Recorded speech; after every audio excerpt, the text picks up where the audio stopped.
রাজধানীর হেয়ার রোডে প্রধান উপদেষ্টার বাসভবন যমুনায় বিএনপি মহাসচিব মির্জা ফখরুল ইসলাম আলমগীরের নেতৃত্বে ৩ সদস্যের একটি প্রতিনিধি দল প্রবেশ করে। ঘড়ির কাঁটায় তখন সন্ধ্যা, সময় ৫টা ৫৫।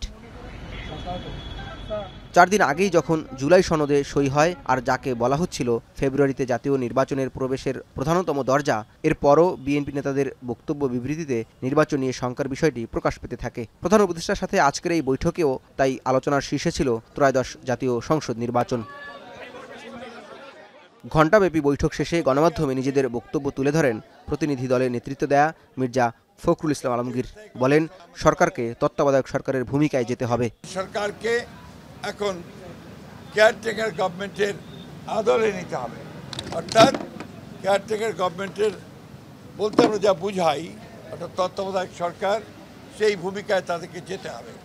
এ সময় প্রধান উপদেষ্টার সাথে আলাপ প্রসঙ্গে সরকারের মধ্যে কোনো দলীয় লোক থাকলে তাকে অপসারণের দাবি জানানোর কথা বলেন তিনি। প্রশাসনকে পুরোপুরিভাবে নিরপেক্ষ একটা ধারণা জনগণের মধ্যে তৈরি করতে হবে।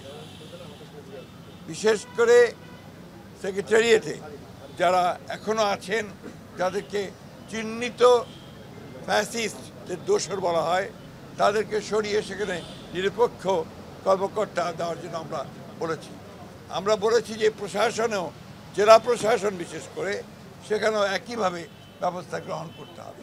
নির্বাচন সুষ্ঠু ও নিরপেক্ষ করতে সচিবালয় ও জেলা প্রশাসনে ফ্যাসিস্টের দোসরদের অপসারণের কথাও বলেন মির্জা ফখরুল। সরকারকে সম্পূর্ণভাবে নিরপেক্ষতা বজায় রাখার জন্য সরকারের মধ্যে যদি কোনো দলীয় লোক থেকে থাকেন, তাকে অপসারণ করার জন্য আমরা দাবি জানিয়ে এসেছি।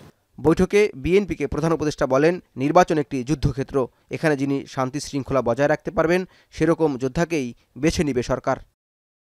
এরই ধারাবাহিকতায় বুধবার প্রধান উপদেষ্টার সাথে বৈঠক করবে জামায়াতে ইসলামী। জাওয়াদ মাহমুদ, এখন, ঢাকা।